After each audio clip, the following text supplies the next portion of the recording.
예, 우리 전후자고 계신 분들한테 한번 인사 나누겠습니다. 좋은 일이 생깁니다. 인사하시겠습니다.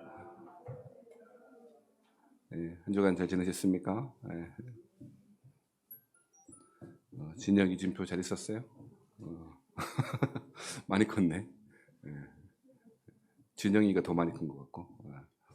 잘 지내셨죠? 벌써 2023년도 새해 두 번째 주일입니다. 오늘 한 해 동안에도 하나님 은혜 가득하게 누리시는 여러분들에게 바랍니다. 오늘은 고린도후서 5장 1절부터 10절까지 말씀을 살펴보겠습니다. 교회 내에서 신학적인 논쟁 가운데 가장 두드러지고 지금까지도 계속되는 논쟁 가운데 하나는 하나님이 모든 사람을 구원하시는가 아니면 일부의 사람만을 구원하시는가라고 하는 문제였습니다. 이것들 때문에 지금까지도 논쟁이 되어지고 있고 서로 성경에 근거를 두고 있다 주장하며 계속적으로 그 논쟁은 종식되지 않을 것 같아 보입니다. 어떤 사람들은 하나님의 사랑이 크시기에 모든 사람을 구원하시는 게 당연하고 심지어는 이 땅에서 믿지 않은 사람마저도 두 번째 기회가 주어져서 다시 구원받게 하는 두 번째 기회를 주실 것이다 라고까지도 이야기하는 사람도 있습니다. 우리가 잘 알지도 못하지만 존 스토트라고 하는 복음주의자이며 탁월한 강계 설교자인 존 스토트 목사님도 하나님의 사랑을 강조하다 보니 두 번째 기회가 있을 것이다 라고 이야기했어요. 세컨 찬스. 듣기만 해도 기분 좋죠. 이 땅에서는 안 믿어도 일단 죽은 다음에 지옥의 맛을 한 3분의 1 정도만 맛보게 하고 믿을래 안 믿을래 한번 다시 기회를 준다는 거예요. 좋잖아요. 맘대로 막 살다가 다시 기회를 준다는 거예요. 세컨 찬스. 그러니까 제가 여러분 이해되게 말씀드리려고 하니까 되게 웃잖아요. 뭐 그런 게 있냐. 하지만 되게 진지합니다. 그런 분들은. 왜 진지하냐면 그 동기가 하나님의 사랑이기 때문에 그래요. 하나님이 사랑이신데, 사랑 자체이신데 어떻게 이 땅에서 하나님 믿지 않은 그것 때문에 영원토록 형벌을 가하시는가. 그 형벌도 비례적으로 맞지 않다는 거예요. 그렇죠? 아무튼 그렇다고요. 아니, 이 땅에서의 삶은 하나님의 시간인 영혼과 비교해 보면 짧잖아요. 여러분은 200살까지는 사실 거잖아요. 아니에요? 100살만 살 거예요? 그것도 아니에요? 그러니까 이 땅에서의 짧은 시간을 하나님과의 시간의 영혼이라고 하는 시간과 비교해 보면 짧은데 이 땅에서 그들을 믿는지 믿지 않는지의 여부에 따라 영원토록 형벌이 주어진다라고 하는 것을 못 받아들이는 거예요. 그렇죠? 잘못하면 잘못한 것의 비례해서 상을 주거나 벌을 주거나 해야지. 그렇게 생각하는 거예요. 아무튼 뭐 이것을 길게 이야기할 시간 없으니까 아무튼 하나님의 사랑이라고 하는 대전제를 근거로 하여 어떤 사람이 영원토록 지옥의 형벌을 받는 것은 불가능하므로 그리고 하나님은 모든 사람이 구원받기를 기뻐하셨다라고 하셨으므로 반드시 기회가 주어질 것이고 그렇게 하실 것이다. 또 어떤 사람은 일부의 사람들은 일단 죽음을 맛본 다음에 영혼이 소멸된다. 아예 없어진다. 네? 도깨비가 생각나요? 무로 돌아가는 거죠. 아시는 분들은 무로 돌아가는 그런 일이 있을 거라고도 말해요. 근데 성경적이진 않지만 자꾸 그렇게 이야기하는 건 뭐 때문이냐면 하나님이 사랑이신데 어떤 사람은 어떻게 영원토록 고통에 처하게 하시는가라는 거예요. 또 어떤 사람들은 일부의 사람만 구원받는다라고 그렇게 주장하죠. 우리 개혁주의 교회 정통적인 성경적 근거를 두고 그렇게 이야기해요. 아무튼 이런 두 가지 상반되는 생각들이 성경에는 다 나타나기 때문에 서로 성경적 근거를 대면서 논쟁이 되어졌던 것이죠. 그런데 이것도 그렇게 어렵지 않은 거예요. 두 가지 내용이 나오면 두 가지 내용이 다 맞는 거죠. 모든 사람이 구원받는다라고 그렇게 말하진 않았습니다만 보편적인 구원을 모든 사람이 구원받는 것처럼 보여지는 본문은 하나님의 주권적인 선택과 하나님의 사랑을 강조하는 본문에서 그렇게 드러나요. 반면에 인간의 죄성이나 인간이 하나님을 선택하지 않으려고 하는 고집스러움 이런 본문들 이러한 맥락에서는 일부의 사람들만 구원받는다라고 그렇게 이야기하죠. 근데 저는 장로교 목사라서가 아니고 아무리 생각해봐도 사람의 근원적인 출발이 원래 행복하고 원래 복된 사람이고 원래 천국에 들어갈 자격이 있는 사람인데 믿지 않아서 지옥에 떨어지는 게 아니고 원래 그리스도를 우리의 인간의 실존이 우리의 상태가 원래부터 신분이 죄의 종이고 심판받아 마땅한 존재이잖아요. 그런데 하나님이 모든 사람을 구원을 주시기 위하여 초청하셨고 부르셨고 그래서 그 부르심에도 응답하지 않자 하나님 직접 이 땅까지 내려오신 것 아니에요. 그게 성육신이고 그렇죠? 그것이 성탄의 의미 아니겠어요? 내려오셔서까지 복음을 전하셨고 초청하셨고 부르셨는데도 불구하고 자신의 고집스러움과 하나님을 알지 못할 뿐 아니라 하나님을 싫어하고 미워하기까지 하는 사람들에게 하나님 어쩔 수 없으셨던 거죠. 그것은 하나님의 능력이 부족해서가 아니고 그 사람들이 고집스러움 때문이죠. 혹 사람은 아니 그래도 하나님이 강제로 믿게 하면 되지. 우리 그런 마음이 들 때가 있어요. 우리 그죠? 고집스러운 우리 주변의 사람들 보면 강제로 그냥 막 믿게 하면 되지 이런 생각이 들잖아요. 근데 여러분 인격적인 하나님은 사람을 인격적으로 대하시기에 어떤 사람은 강제로 그 마음을 강제하기는 어려운 것이죠. AI도 요즘 굉장히 그 기능들이 좋아진 것 같더라고요. 학습을 많이 시키면 시킬수록 기능이 좋아져서 사람의 마음을 읽어내는 데까지 나타났대요. 그럼에도 불구하고 AI는 사람이라고 할 수 없는 근원적인 이유는 뭐냐면 학습된 거지 자발적인 인격적인 사랑의 반응을 나타내진 않죠. 사람의 말을 많이 학습시켜서 그냥 인풋된 게 많으니까 아웃풋된 게 많은 거죠. 그 무슨 얘기냐면 하나님도 어쩔 수 없는 것이 있다면 그것은 누군가가 하나님 자신을 사랑하게 하는 것은 할 수 없는 일이에요. 하나님이 못하는 게 있다니까요. 이거 또 한참 얘기하려면 또 예전에 우리 그런 얘기한 거 기억나시는가 모르겠는데 하나님이 들지 못하는 돌을 만들 수 있냐? 뭔 소리인지 모르겠다 하죠. 잘 생각해봐요. 하나님이 들지 못하는 돌을 만들 수 있냐? 돌의 역설이라고 하는데 하나님이 들지 못하는 돌을 만들 수 있다 그러면 들지 못하는 돌이 있으니까 못 들면 하나님이 전능하지 않은 거고 만들 수 없다 그러면 만들지 못해서 전능하지 않은 거다라고 말장난 것처럼 보이지만 철학자들은 신의 전능성을 그렇게 부정하려고 했던 것이죠. 그런데 성경은 하나님이 전능하시다라고 하는 것이 도깨비 방망이 만들듯 모든 것을 다 하는 것이라고 정의하지 않아요. 하나님은 일단 거짓말을 못 하시죠. 그렇잖아요? 하나님 거짓말하면 하나님 아니시죠? 하나님 악이 조금도 없으신데. 그러니까 하나님이 전능하시다라고 하는 것을 모든 것을 다 할 수 있다라고 하는 것이 아니라고요. 이해되시죠? 또 굉장히 열공하는 우리 진영이 열공하는데 막 쓰고 있는 멋있는데.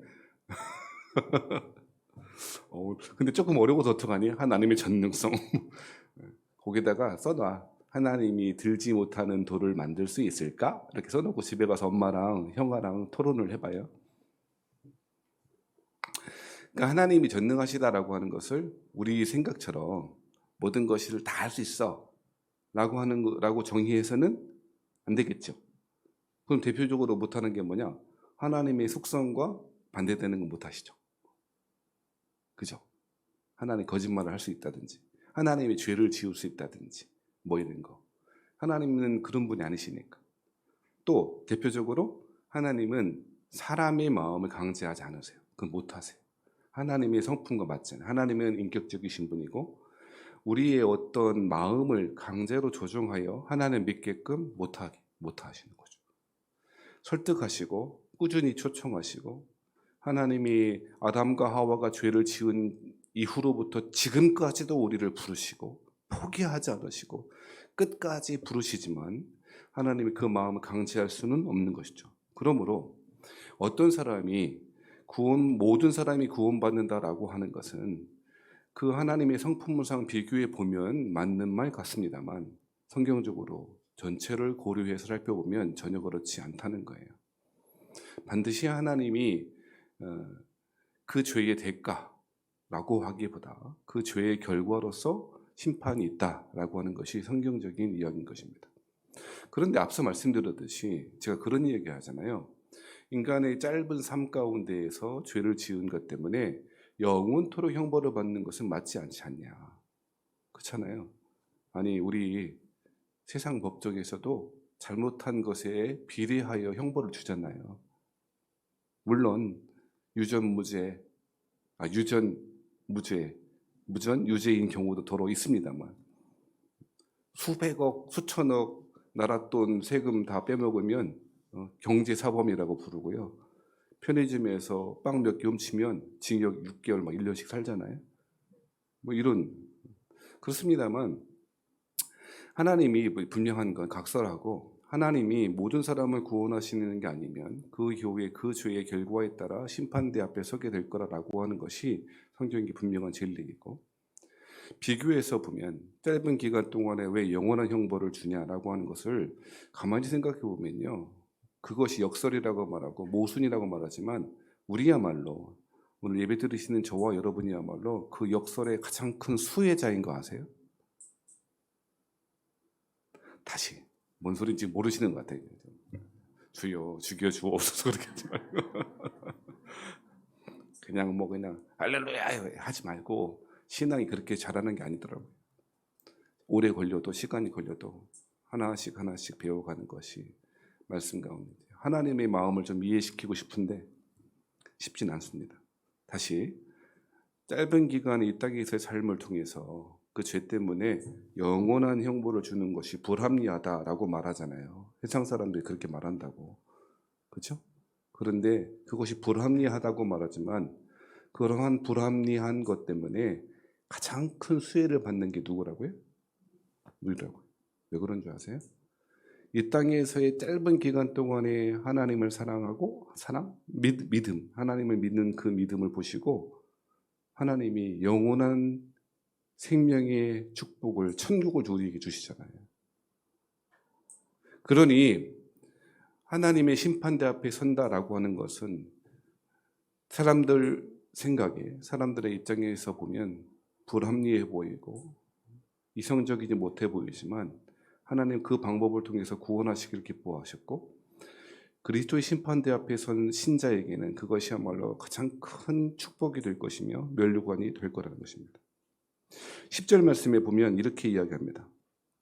이는 우리가 반드시 그리스도의 심판대 앞에 나타나게 되어 각각 선악간에 그 몸으로 행한 것을 따라 받으려 함이라 라고 합니다.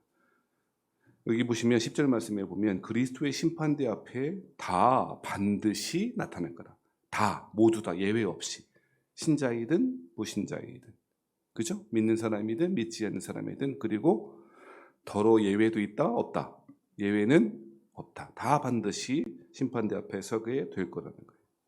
그런데 결론적으로 10절에 사도 바울이 이렇게 말하는데 이렇게 말했던 배경이 있어요. 그 배경을 이해하면 10절의 말씀이 어떤 의미인지를 다 받아들이게 될 거예요. 그 10절 말씀을 단순히 정보로만 받아들이지 말고 사도 바울이 왜 이야기를 결론적으로 이 패러그래프, 이 문단에서 왜 얘기를 했는지를 살펴보자고요. 먼저 사도 바울은 직업이 있었습니다. 뭐죠? 장막 짓는 거, 그죠? 얼기설기 장막을 지어서 이동용 텐트 같은 거를 만들고 살았어요. 그래서 자기 직업이 그랬는지 몰라도 그 자기의 경험에 따라서 인간의 삶을, 인생을 정의하고 소개하고 있어요. 그것이 어디냐면 5장 1절부터 4절까지 말씀입니다. 5장 1절 말씀에 보면 이렇게 이야기해요. 만일 땅에 있는 우리의 장막집이 무너지면 하나님께서 지으신 집, 곧 손으로 지은 것이 아니요 하늘에 있는 영원한 집이 우리에게 있는 줄 아느니라. 여기서 우리의 장막집이라고 하는 것은 비유적으로 쓰이고 있어요. 실제로 보이는 장막이 아니고요. 우리의 인생을, 우리가 이 땅에서 살아가는 삶을 장막집에서 거하는 것이다 라고 그렇게 비유하는 거죠. 여러분, 장막, 텐트라고 합시다. 텐트에서 사는 것이 일시적이에요? 항구적이고 영원해요? 일시적인 것이죠. 그러니까 이 땅에서 우리 인생이라고 하는 것이 일시적이라고 하는 거예요. 장막집에 사는 것 같다는 거예요. 그런데 그 집이 무너지는 때가 있다는 거죠. 그 집이 무너지는 때가 언제일까요? 신자가 육신의 죽음을 맞이할 때겠죠. 그것을 그렇게 비유하는 거예요. 그러면 하나님께서 지으신 집, 그 손으로 지은 것이 아니요, 사람이 스스로 노력으로 스스로 얻은 것이 아니고 하늘에 있는 영원한 집이 우리에게 있는 줄 안다는 거예요. 이해되시죠? 그러면서 2절 말씀이 뭐라고 하냐면, 참으로 우리가 있어요 탄식하며 하늘로부터 오는 처소로 덧입기를 간절히 사모하노라. 사도 바울의 삶은 고단했어요. 제가 요즘 사도 바울을 좀 많이 생각하고 설교할 때마다 그 인생이 어땠을까 생각해 보면 너무너무 고단하고 피곤하고 그랬을 것 같아요. 우리는 그냥 사도 바울, 위대한 사도, 하나님의 이방인을 위한 부르심의 사도, 이렇게 성경에, 신약 성경에 열쇠건을 썼던 위대한 사도라고 말하지만, 개인적으로 보면, 인간적으로 보면 얼마나 고단했을까 싶어요. 그죠? 차라리 인간적으로만 보면 그리스도를 만나기 전까지가 훨씬 더 명예롭고 괜찮은 삶이라고 인정받았을지도 모르겠습니다. 사도 바울이 가지고 있는 스펙 하나만으로도 충분히 인정받을 만한 사람이었잖아요. 그죠? 가말리알의 문화생이다. 가말리알에게 배웠다. 당시에는 고등 교육기관이 없으니, 그죠? 대학이 1100년인가 최초의 대학이 그랬으니, 이때는 거의 AD 10년, 30년, 50년 이때밖에 안 됐으니 고등 교육기관이 없으니 훌륭한 랍비라든지 무엇인가 대가를 이룬 사람에게 배우는 것이 일반적인 방법이었잖아요. 조금 딴소리지만 요즘 어른들이 왜 존경을 못 받고 공경을 못 받는 줄 아세요? 예전에는 지혜라고 하는 것이 누구한테 왔냐면 나이들 어른들한테 왔죠. 그렇잖아요. 어른들이 이렇게 하는 거야 라고 하면 그대로 배웠잖아요. 그죠? 그렇잖아요. 그런데 요즘은 어른들한테 배워요, 유튜브에서 배워요. 저만 해도 그래요. 뭘 하겠다, 레시피를 본다든지 뭘 해도 그 텍스트로도 잘 안 봐. 유튜브 틀어, 그냥 무조건 틀어서 보는 거예요.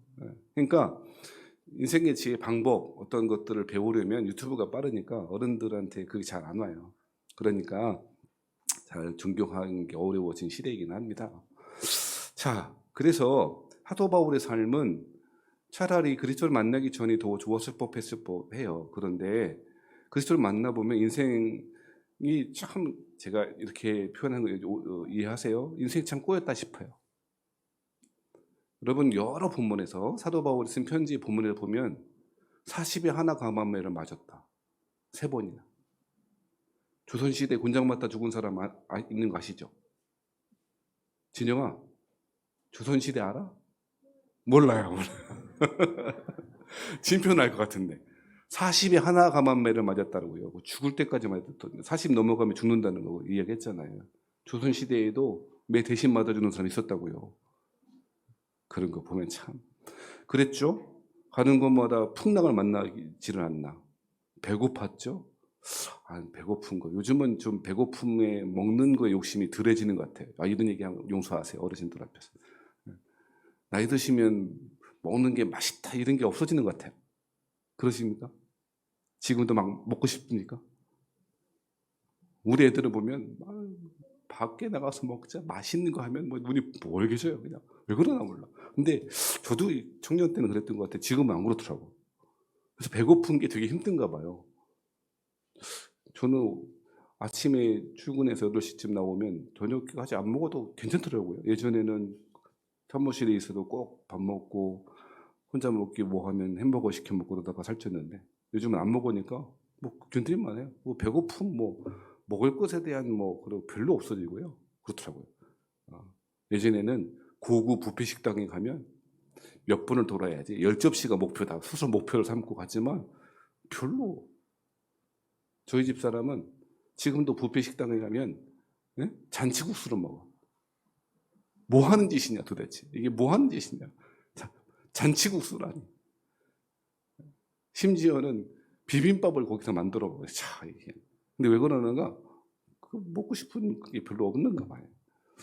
근데 먹고 싶은 게 없어지는 정도가 아니고 사도 바울은 굶었대요. 먹을 게 없어서.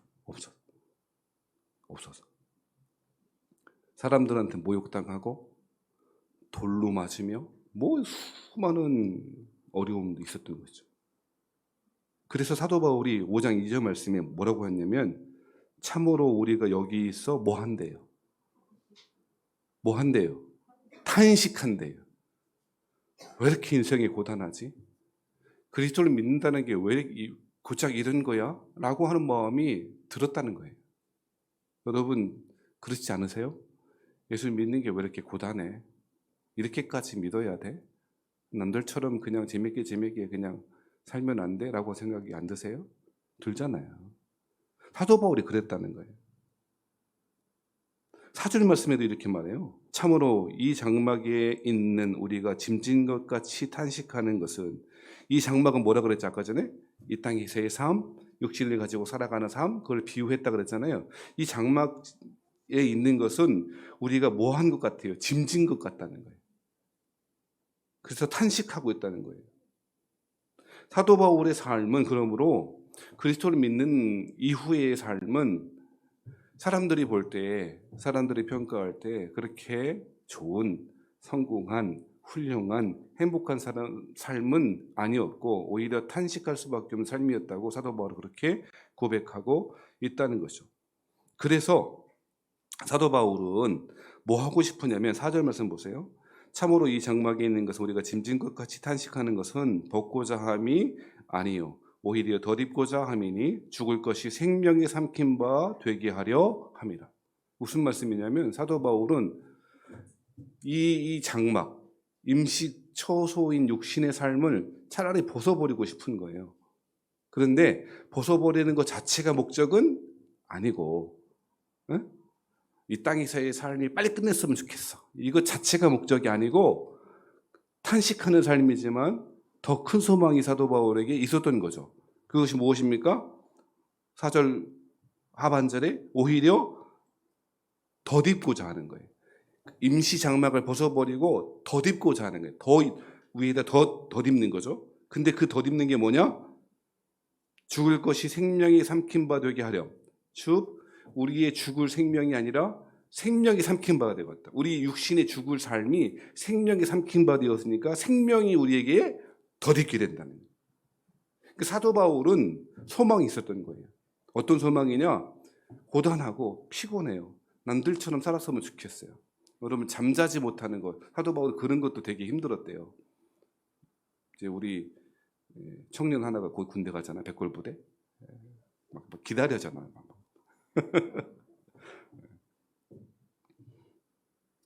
앞으로 눈만 오면 하늘에서 막 쓰레기가 막 이렇게 많이 쓰레기가 내려오냐. 그럴 거예요.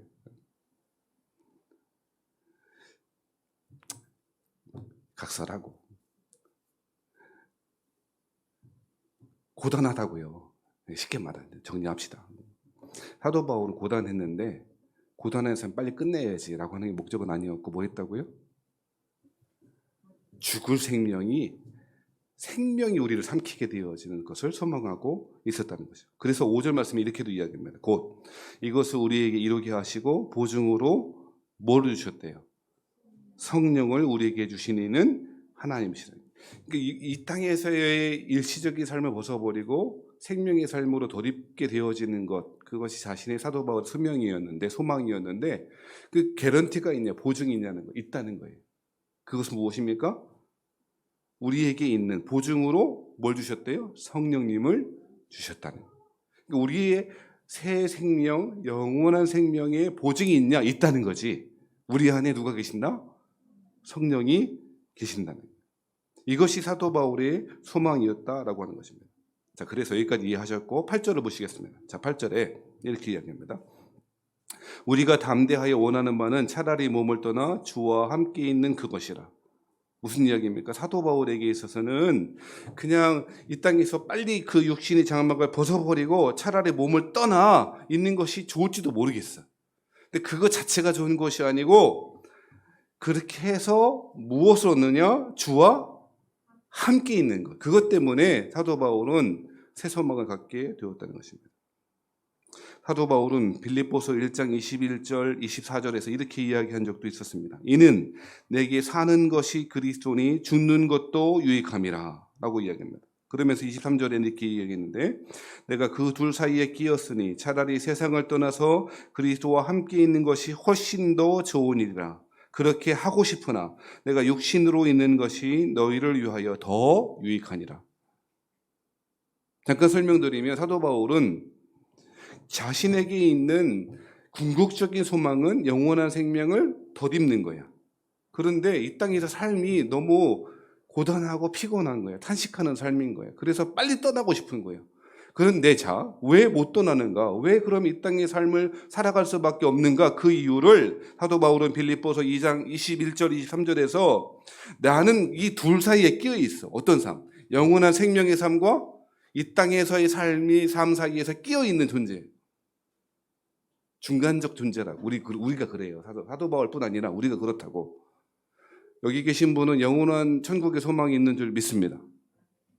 일단 아멘 하세요. 일단 잘 모르겠네 해도 하나님이 너희 말이 내 귀에 들린 대로 내가 시행하리니 그랬으니까. 민수기 14장 28절 말씀에 사도 바울은 영원한 생명과 이 땅에서의 삶이 중간에 깨어있는 존재라고.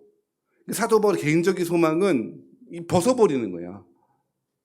그래서 어떤 영원한 생명을 덧입고 하나님 나라의 천국에 입성하는 것이야말로 영원한 소망이야. 그런데 그 말 하려고 하는 게 아니고, 그러면 사도 바울이 뭐라 그랬냐면, 그럼 이 땅에서 삶의 이유, 이 땅에서 삶의 목적이 뭐냐는 거예요. 뭘까요? 암만 성경을 찾아봐도 없어요. 조금 전에 제가 읽어드린 여러분 빌립보서 2장 21절에서 23절, 24절에 뭐라고 있냐면 내가 그 둘 사이에서 끼어 있으니 차라리 세상을 떠나서 그리스도와 함께 있는 것이 훨씬 더 좋은 일이라. 그렇게 하고 싶으나 24절에 내가 육신으로 있는 것이 너희를 위하여 더 유익하니라. 개인적으로는 빨리 떠나서 이 임시적인 장막을 벗어버리고 영원한 생명을 덧입는 것이 좋아. 그런데 그렇게 안 돼, 못해. 아니, 할 수가 없어. 왜 그러느냐? 누구 때문에? 너희를 위하여. 신자를 위하여. 자신에게 주어진 양무리 때문에. 그것이 사도 바울의 마음. 제가 드리고 싶은 이야기는 이 땅에서의 신자의 삶의 궁극적인 이유 중에 하나가 뭐냐면요. 우리가 개인적으로 보면 빨리 어디 가는 게 좋아. 그래도 애들 장가도 보내고 시집도 보내고 다 한 다음에 가면 안 될까요? 그거는 천국을 잘 모르기 때문에 그래. 그 애들 걱정돼서 안 된대. 우리가 걱정하는 것보다 하나님이 책임져 주시는 게 훨씬 더 좋은 일인 줄 믿습니다. 애들 키워보니 저도 셋 키워보니까 드는 생각이 뭐냐면 내가 어떻게 해보려고 할 때는 잘 어긋나고요. 잠깐 맡기고 내버려둬요. 방해만 쓸 때 잘 되더라고요. 넷째 낳고랑 잘해보려고요. 될란가 모르겠어요. 아무튼 어떤 분들은 이것 때문에 걱정, 이것 때문에 적고, 그거는 하나님 나라의 그 가치, 기쁨, 행복, 아름다움을 모르기 때문에 그렇게 이야기하는 거라고. 개인적으로 보면 당연히 하나님 나라에 들어가는 거, 하나님과 동행하는 것이 좋지. 하지만 왜 안 된다고요? 사도 바울이 말한 것처럼 신자의 삶 가운데 가장 중요한 부분이 뭐냐면 너희를 위해. 그게 신자의 삶의 목적이라 말하는 거예요.